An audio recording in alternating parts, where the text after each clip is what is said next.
Triangular patterns technical analysis में इतने powerful chart pattern है दोस्तों, जो आपके विनिंग रेट को मैनी फोल्ड्स बढ़ा सकते हैं। लेकिन उसके लिए हमें समझना होगा कि जब ट्रायंगुलर पैटर्न बनते हैं तो उसके पीछे की साइकोलॉजी क्या है और किन मार्केट कंडीशंस में हम उसमें ट्रेड कर सकते हैं।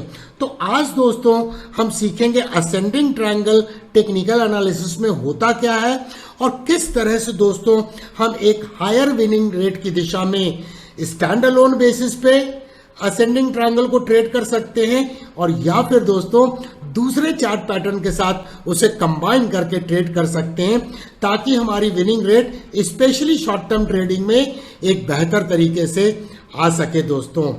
तो इस ट्यूटोरियल को अंत तक देखिएगा और ये अपने स्किल को एनहांस करने में आपको मदद करेगा कि किन फाइनल डिटेल्स को आपको दिमाग में रखना है जब भी आप ट्रायंगुलर पैटर्न को ट्रेड करते हैं, और इसमें असेंडिंग ट्रायंगल एक बहुत अहम भूमिका अदा कर सकते हैं आपकी सफलता में। मैं डीके आप सभी का आपके चैनल में स्वागत करता हूं।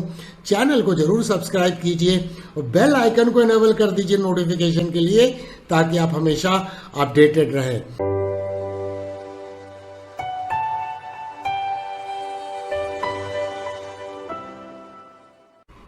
तो सबसे पहले समझते हैं कि असेंडिंग ट्रायंगल होते क्या हैं, और जब हम इनकी थ्योरी को, मार्केट साइकोलॉजी को समझ लेंगे तो उसके बाद चलेंगे प्राइस चार्ट पर, ताकि क्लैरिटी आ सके और हम कॉन्सेप्ट को डेवलप कर सकें।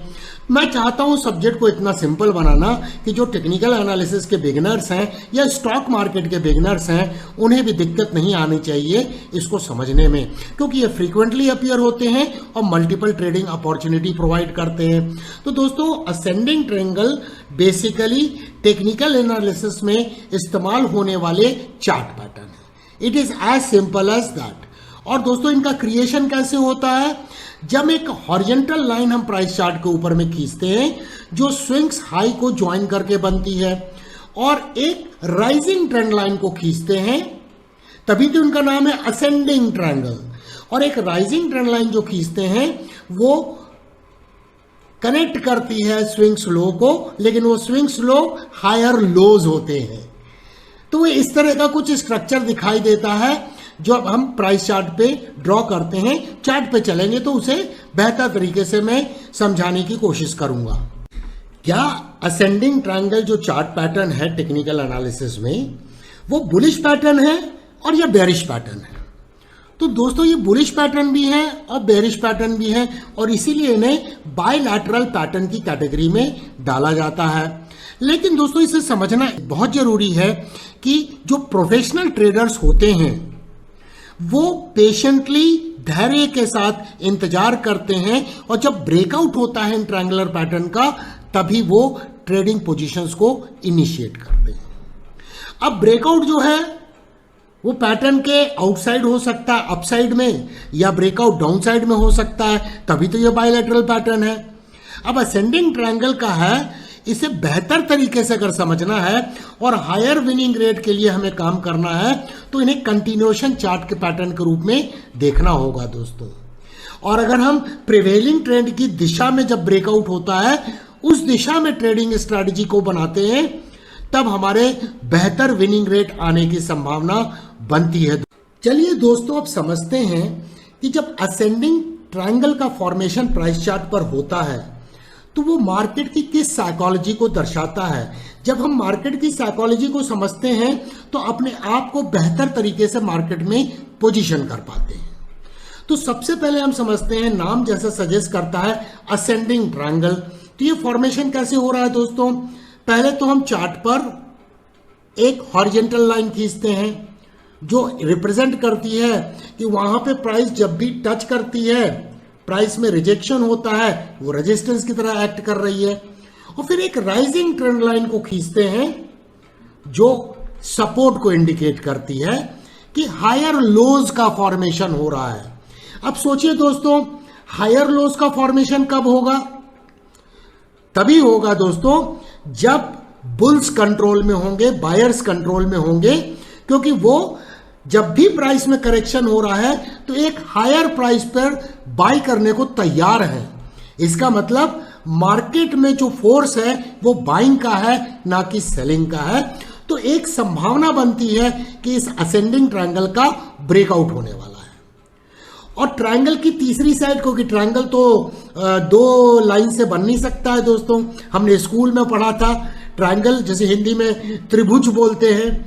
तो त्रिभुज का फॉर्मेशन या ट्रायंगल का फॉर्मेशन तीन साइड से होता है, तीन भुजाएं होती हैं, और तीसरी भुजा होती है प्राइस एक्शन के अनुसार जो एक प्राइस में फॉल होता है, जो सबसे बड़ी फॉल होती है with in the triangular pattern और असेंडिंग ट्रायंगल, वो प्राइस के द्वारा क्रिएट किया जाता है, उसे हम ड्रॉ नहीं करते हैं।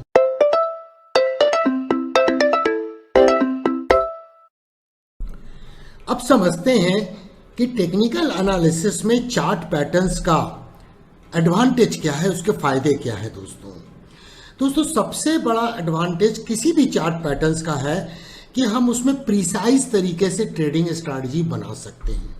वेल डिफाइंड एंट्री प्राइस निकाल सकते हैं, टारगेट क्या आएगा उस प्राइस को निकाल सकते हैं, और एक प्रिसाइज तरीके से स्टॉप लॉस को मैनेज कर सकते हैं, लगा सकते हैं। उसके आधार पर हम पोजीशन साइजिंग कर सकते हैं ताकि रिस्क को प्रॉपर तरीके से मैनेज कर सकें। ये सारे टॉपिक्स जीरो टू हीरो के प्लेलिस्ट में ट्यूटोरियल वीडियोस में आपको मिल जाएंगे, क्योंकि उसमें नियरली ओवर 90 वीडियोस उस ट्यूटोरियल लिस्ट में है दोस्तों। अब प्रिसाइज ट्रेडिंग स्ट्रैटेजी में हम लॉन्ग ट्रेड तब लेते हैं जब प्राइस का ब्रेकआउट होता है की रेजिस्टेंस एरिया का, means supply is taken out by demand. और जब शॉर्ट पोजीशन लेते हैं जब ब्रेकडाउन होता है ट्रायंगुलर पैटर्न का।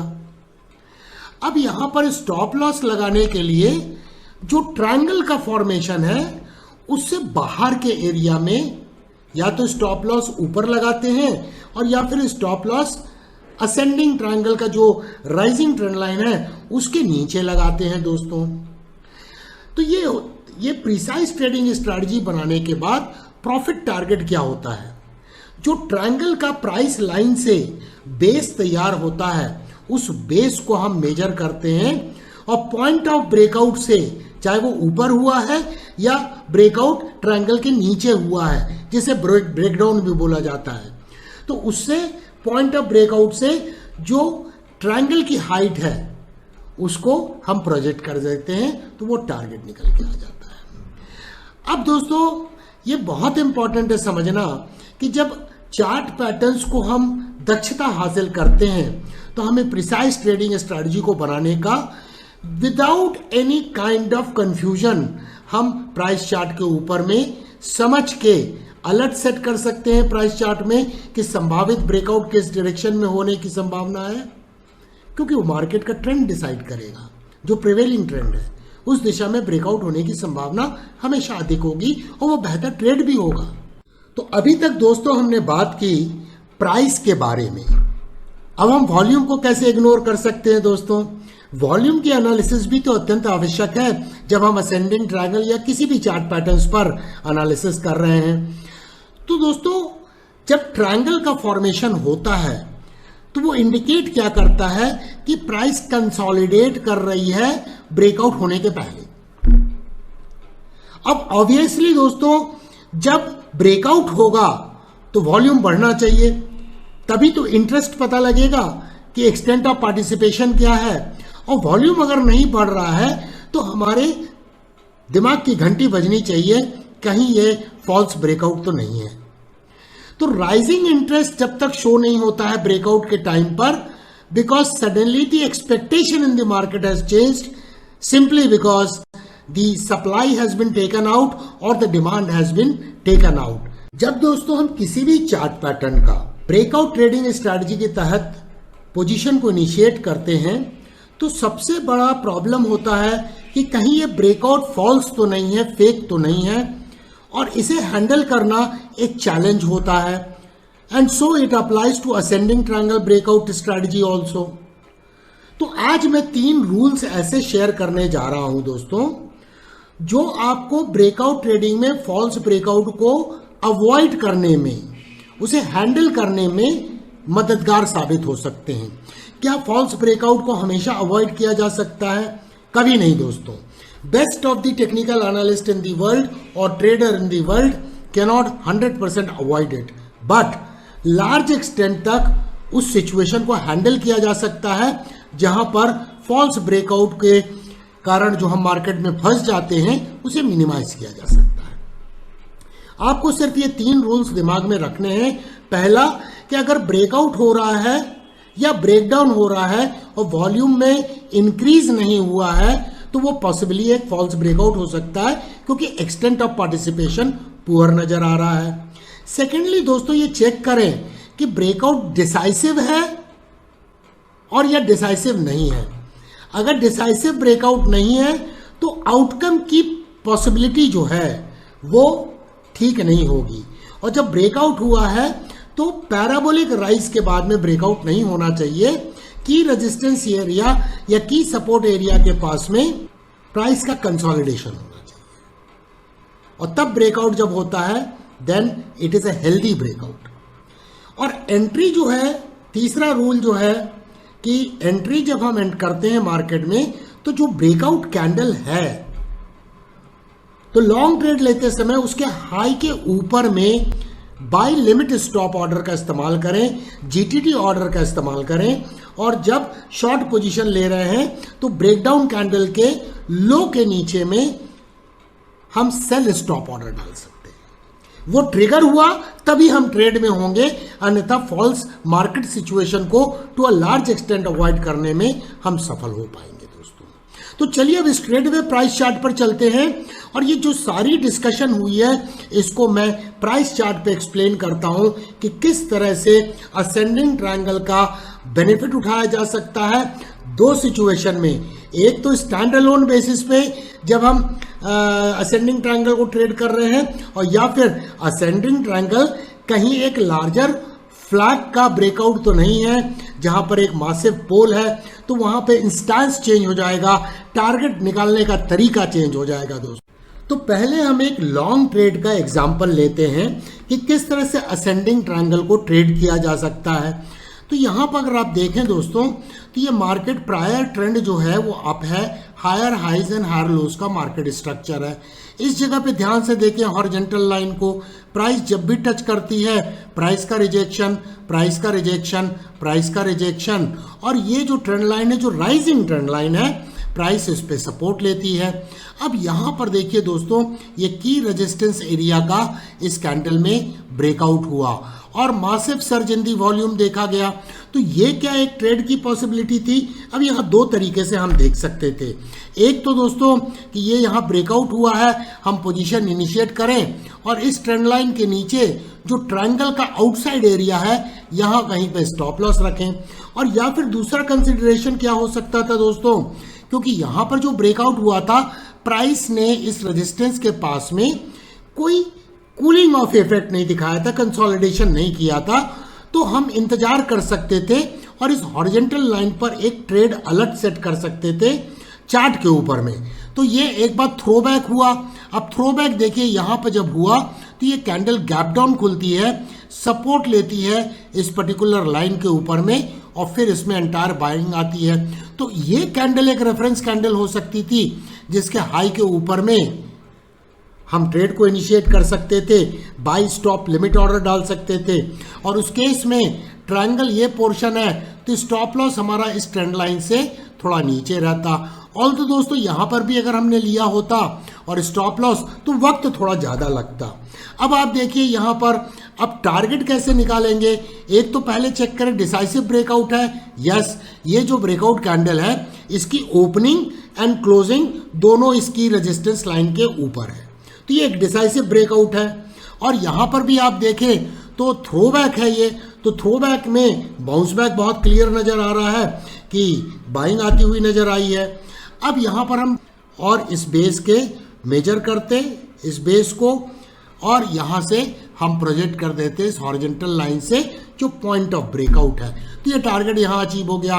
लेकिन यहाँ पर दोस्तों आप अगर देखें तो ये एक लार्जर फ्लैग है इस बुलिश पोल का, ये जो पोल नज़र आ रहा है, तो यहाँ पर हम टारगेट कैसे निकाल सकते थे?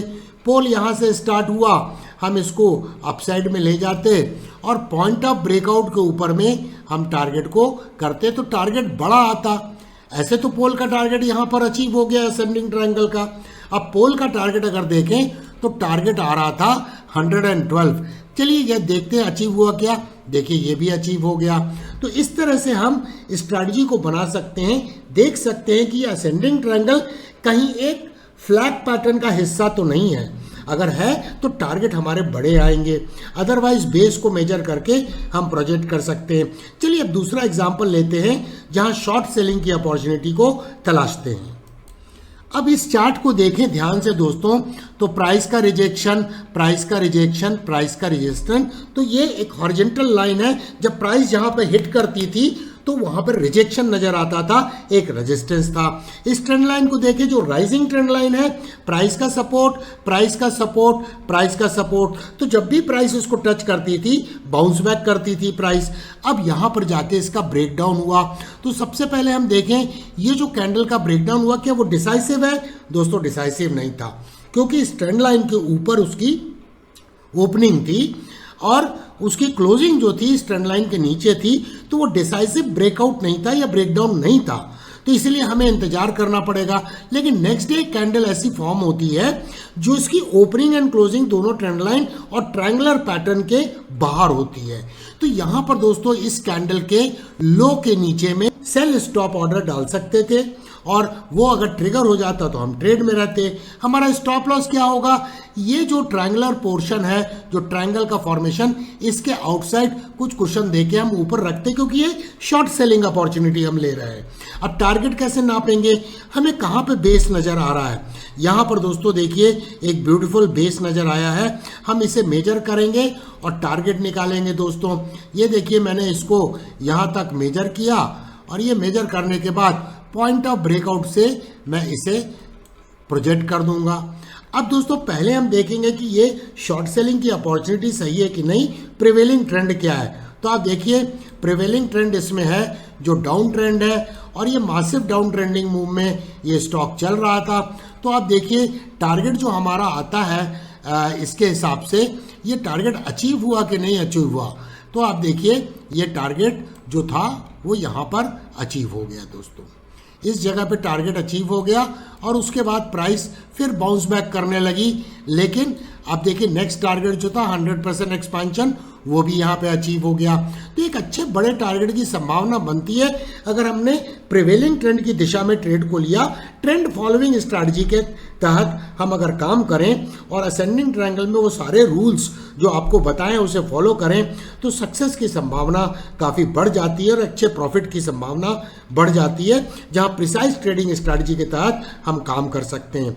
तो दोस्तों अगर आपको ये वीडियो प्रेजेंटेशन पसंद आया है तो इसे ढेर सारे लाइक्स तो कीजिएगा दोस्तों, शेयर भी करें और चैनल को सब्सक्राइब करना ना भूलें और बेल आइकन को इनेबल कर दें नोटिफिकेशन के लिए, ताकि आप हमेशा अपडेटेड रहें। देखने के लिए धन्यवाद। Thank you very much for watching. फिर मिलेंगे दोस्तों।